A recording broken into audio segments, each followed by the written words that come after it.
नमस्कार, प्राईड न्यूजमध्ये आपलं स्वागत आहे। मी रिपोर्टर दीपक भवर। आज आपण ITI चौकामध्ये, नांदेड येथील ITI चौकामध्ये महात्मा फुले चौकामध्ये आलेलो आहोत। महात्मा फुले, सावित्रीबाई फुले यांच्या चौकामध्ये, यांच्या स्मारकाच्या समोर आज आपण काही भीमसैनिकांशी संवाद साधणार आहोत। परभणीमध्ये अतिशय दयनीय अशी अवस्था एका व्यक्तीने केलेली होती, संविधानाची प्रतिकृती तिथं फोडून। तर हे संपूर्ण भारतामध्ये आणि महाराष्ट्रामध्ये याचे पडसाद आपण बघत आहोत। तर ते जे काही संविधानाची प्रतिकृती जे काही फोडून त्यांनी जे काही त्या अपमान केलेला आहे, तर त्या अपमानाबद्दल काय वाटते तुम्हाला, सर्व भारतीय नागरिक म्हणून, एक भीमसैनिक म्हणून? किंवा तसं तर संविधानाच्या प्रतिबद्दल सर्वांनाच आदर आहे, पण भीमसैनिकच समोर येत आहेत, तेच त्यांचा जाहीर निषेध करत आहेत। आपण सर्वांनी जाहीर निषेध करायला पाहिजे का, याबद्दल काय वाटते तुम्हाला? आपण एक भीमसैनिकांशी संवाद साधणार आहोत। तर सर, मला सांगा, परभणीमध्ये डॉक्टर बाबासाहेब आंबेडकर यांच्या पुतळ्याच्या समोर जे संविधानाची जे काही प्रतिकृती होती त्याचा अपमान करण्यात आलेला आहे, ते जे काही प्रतिकृती फोडण्याचं काम करण्यात आलेलं आहे एका व्यक्तीकडनं, काय वाटते तुम्हाला? सर्वप्रथम डॉक्टर बाबासाहेब आंबेडकरांच्या पुतळ्यासमोर ठेवलेली संविधानाची प्रतिकृती जी माथे फिरू नव्हे तर एका सुज्ञ माणसाने ती फोडलेली आहे। मी पहिले अशा या कृतीचा, ज्या माणसाने ती कृती केली त्या माणसाचा जाहीर निषेध करतो। आणि ती जी प्रतिकृती फोडली, ती प्रतिकृती जाणीवपूर्वक फोडली। त्याच्या पाठीमागचे जे हेतू आहेत ते फार वेगळे आहेत।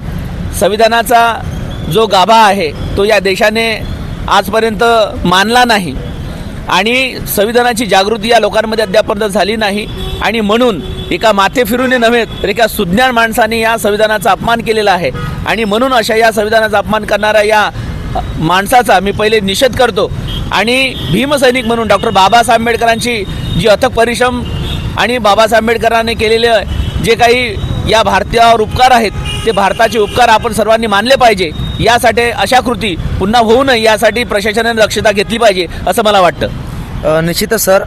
सर, काय नाव आहे आपलं आणि काय वाटते तुम्हाला, हे जे काल परभणीमध्ये जे प्रतिकृतीचा अपमान झालेला आहे याबद्दल काय वाटते तुम्हाला, काय मत आहे? मी रवींद्र सोनकांबळे।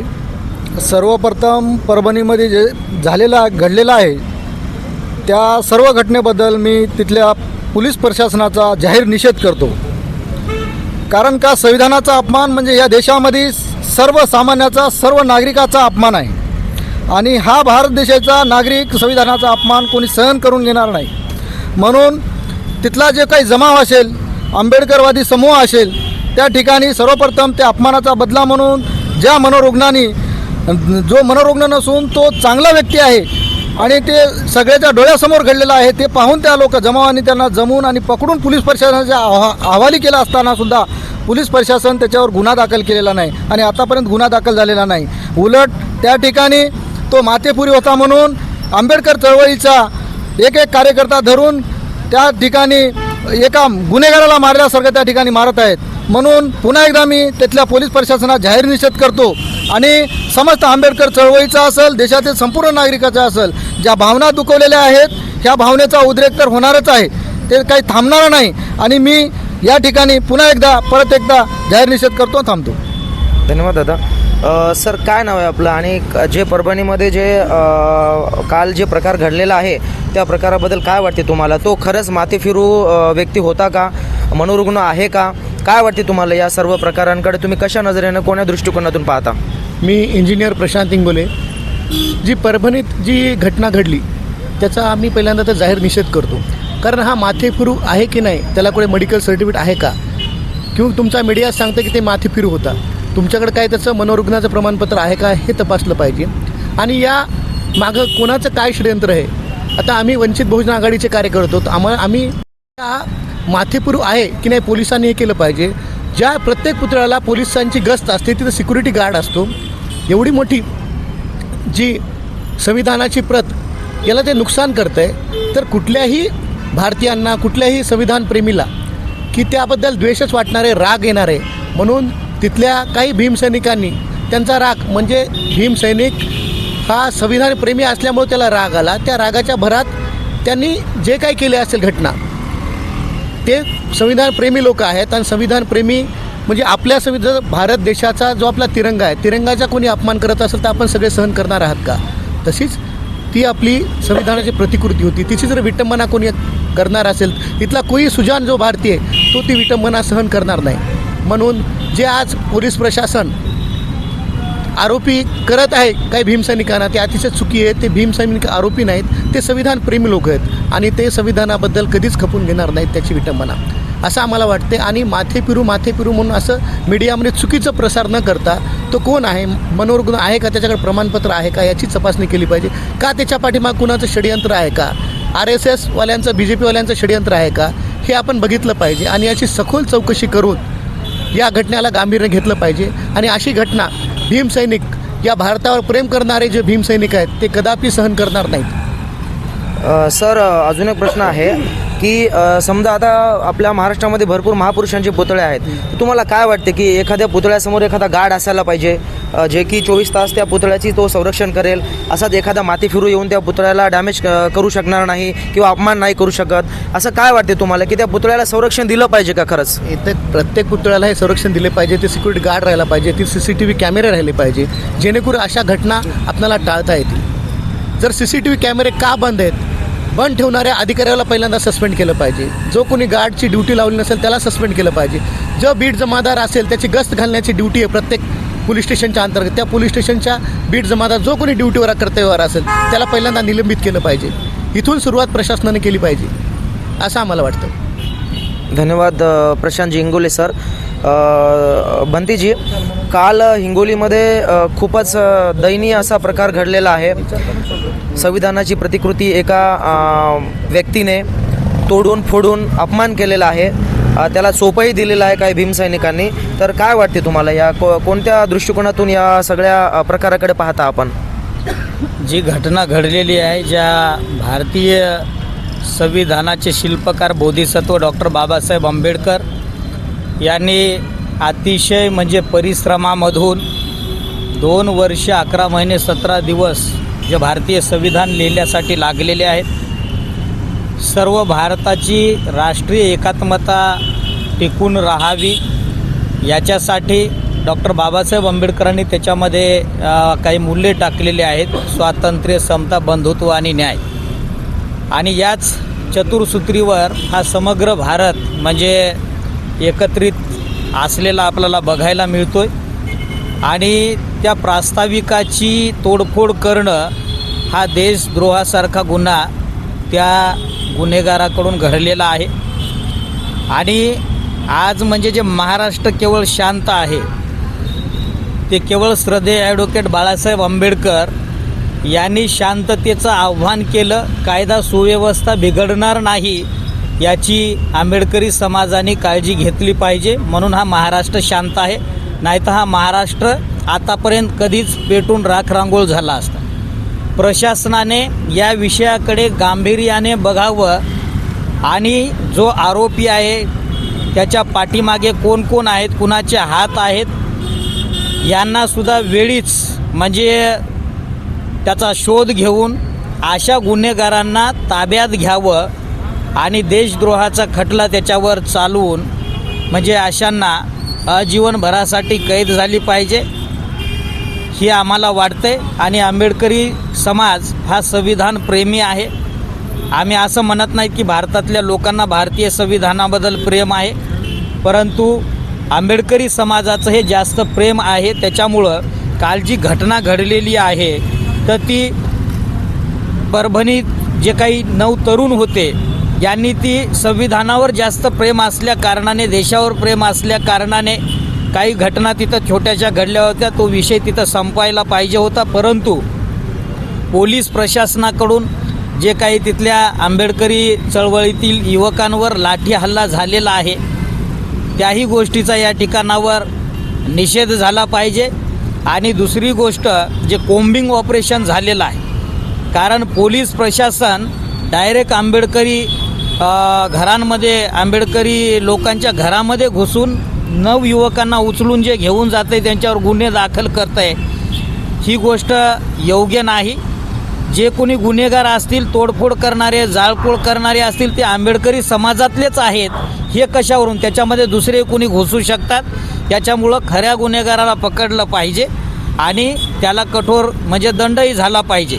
परंतु हा विषय हा संविधानाचा असल्या कारणाने, संविधान प्रास्ताविकाची तोडफोड झाल्या कारणाने हा सर्व भारतीयांच्या जिव्हाळ्याचा विषय आहे. त्याच्यामुळे पोलीस प्रशासनाने ज्यांना कुणाला ताब्यात घेतलेला असेल त्यांच्यावर गुन्हे दाखल न करता आपण त्यांना सोडून द्यावं, एवढी एक आमची प्रशासनाकडे विनंती राहील. भंतीजी, एक प्रश्न आहे. ज्याने ती प्रतिकृती फोडून अपमान केलेला आहे तो खरंच माथेफिरू आहे असं तुम्हाला वाटते का? किंवा या प्रकारामध्ये मोठ्या कुणाचा हात आहे किंवा काय असं वेगळं काय स्वरूप वाटते तुम्हाला की नॉर्मल तो माथेफिरू आहे आणि त्यांनी त्या माथेफिरूच्या त्याच्या त्या मेंटॅलिटीमध्ये त्यांनी ते नकळत ते फोडली असं काय वाटते का तुम्हाला? त्याला माथेफिरू म्हणजे म्हणता येणार नाही, कारण माथेफिरू असेल तर त्याला बाकी दुसऱ्या कोणत्या गोष्टी दिसल्या नाहीत का? त्यांना डॉक्टर बाबासाहेब आंबेडकरांचाच पुतळा दिसावा का? त्याला भारतीय संविधानाची प्रास्ताविकाच म्हणजे दिसावी का?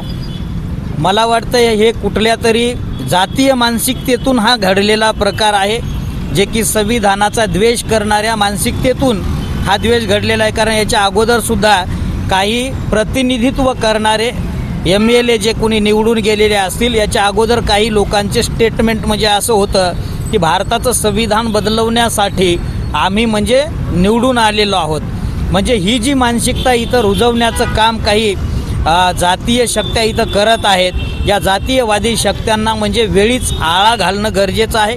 अन्यथा भारतामध्ये विद्रोह निर्माण झाल्याशिवाय राहणार नाही.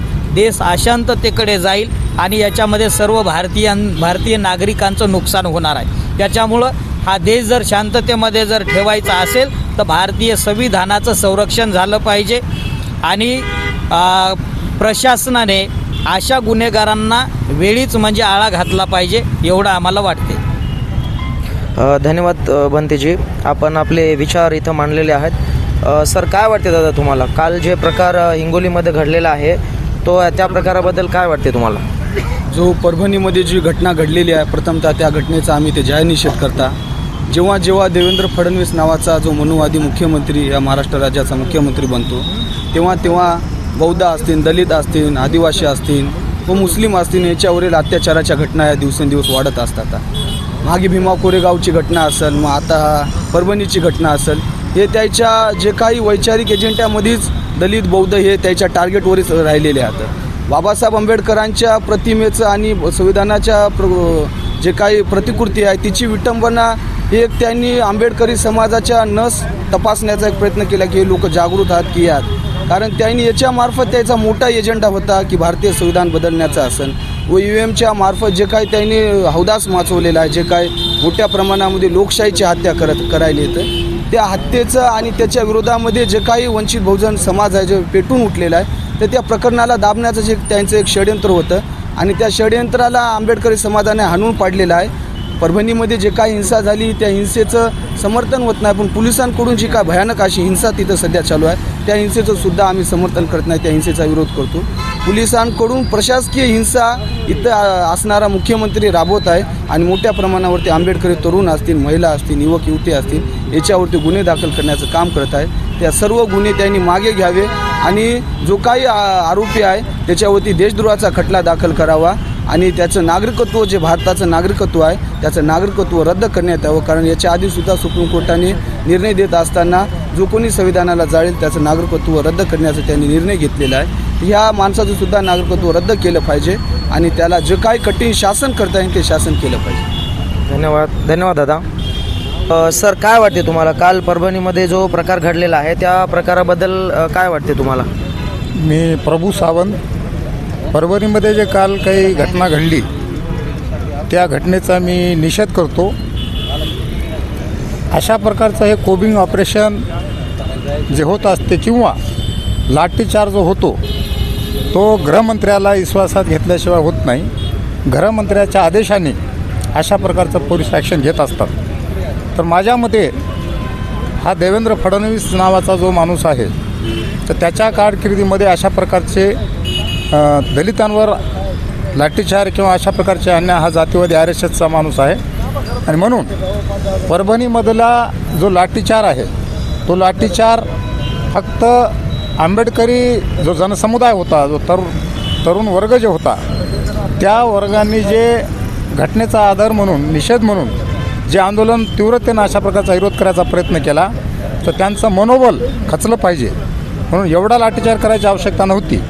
आपण जे व्हायरल व्हिडिओ पाहतो त्याच्यामध्ये जो लाठीचार केला तो ब्रिटिश नीतीप्रमाणे तेवढा अमानुष छळ करायची आवश्यकता नव्हती. पण जनरल डायरसारखा अशा प्रकारचा हा जो या ठिकाणी लाठीचार झाला तो केवळ अशा प्रकारचे आंदोलनं चिरडून काढण्याचा प्रकार आहे. कारण अशा प्रकारचा लाठीचार केल्यानंतर जे तरुण मुलं आहेत ते मुलं त्या आंदोलनामध्ये पुन्हा केव्हाच भाग घेऊ नयेत म्हणून हा माणूस अशा प्रकारचा लाठीचार केला आहे. देवेंद्र फडणवीस हा निव्वळ जातीयवादी अशा प्रकारचा मुख्यमंत्री आहे. त्या मानसिकतेतून तो झालेला आहे. त्यांना माहीत आहे की केंद्रातही आपली सत्ता आहे, राज्यातही आपली सत्ता आहे, म्हणून या ठिकाणी त्यांनी अशा प्रकारचा हा लाठीचार केलेला आहे. केवळ आंदोलन चिरडून काढण्याच्या मानसिकतेतून केलेला अशा प्रकारचा तो बारका माणूस हा माथेफिरू नव्हता. कारण त्या माणसाचे आपण व्हिडिओ पाहिलेत तर तो माणूस स्थिर होता, छेलबिचेल नव्हता. त्याने जे कृत्य केलं होतं त्याला त्याच्या चेहऱ्याहून जराही पश्चाताप वाटत नव्हता. म्हणून याच्या मागं कोणीतरी मास्टर माइंड आहे. आणि दुसरी एक खेदाची गोष्ट ही आहे की हा जो निषेध परभणीमध्ये नोंदवला गेला त्याच्यामध्ये फक्त बौद्ध अनुयायी आहेत. घटना ही बाबासाहेबांनी संपूर्ण देशासाठी लिहिली. त्या घटनेमध्ये सगळ्या वंचित घटकांचा समावेश आहे, सगळ्या देशातल्या सगळ्या लोकांचं हित साधलेलं आहे. मग त्या घटनेचा निषेध फक्त बौद्ध अनुयायीच का करावा? बाकी लोकांनी याच्यामध्ये भाग घ्यायला पाहिजे होता. ज्या वेळेस ह्या लोकांनी शपथ घेतली, मुख्यमंत्री असो की आमदार असो, तर त्यांनी संविधानाचं रक्षण करण्याची त्या ठिकाणी ग्वाही दिलेली आहे. पण त्या ठिकाणचे ते खासदार असतील, आमदार असतील किंवा स्वतः महाराष्ट्राचे मुख्यमंत्री असतील, त्यांनी त्या घटनेची शपथ घेतली त्याप्रमाणे त्यांचं वर्तन नाही. आणि म्हणून दुःख याच गोष्टीचं आहे की निषेध हा फक्त बौद्ध अनुयायींनीच केला, त्याच्यामध्ये बाकी दुसरे घटक आपल्याला दिसत नाहीत. आणि आंदोलन चिरडून काढण्याच्याच उद्देशाने हा लाठीचार झाला आहे आणि याला गृह खात्याची परवानगी आहे. आणि म्हणून याला जबाबदार मुख्यमंत्री आहेत आणि जाती मानसिकता दिसते या लाठीचारामध्ये. या ठिकाणी जी काय घटना घडली त्या घटनेचा मी जाहीर निषेध करतो. धन्यवाद सर. काल परभणीमध्ये जे घटना घडलेली होती, संविधानाची प्रतिकृती एका व्यक्तीने फोडलेली होती आणि त्या प्रतिकृती फोडल्याच्या नंतर जे भीमसैनिकांमध्ये जे उद्रेक आपल्याला पाहायला मिळाला संपूर्ण महाराष्ट्रामध्ये, तर काय वाटते की काही लोकांचं म्हणणं असं आहे की तो माथेफिरू होता, पण नांदेडमधील भीमसैनिकांचं आपण मत जाणून घेतलेलं आहे. त्यांचं म्हणणं असं आहे की ते कुठल्याही प्रकारचा माथेफिरू नव्हता, त्याच्यामागे नक्कीच कुणीतरी मास्टर माइंड आहे असं येथील भीमसैनिकांचं म्हणणं आहे. निश्चितच ते जे काही प्रकार घडला तो अतिशय दयनीय आणि तुच्छ असा प्रकार आहे. भारताचं संविधान म्हणजे अत्यंत पवित्र आहे आणि कुठंतरी त्याचा रिस्पेक्ट आपण करायला पाहिजे प्रत्येक जणांनी, असं सर्व भारतीय नागरिकांचं कर्तव्यच आहे. प्राईड न्यूज इंडिया, मी रिपोर्टर दीपक भवर.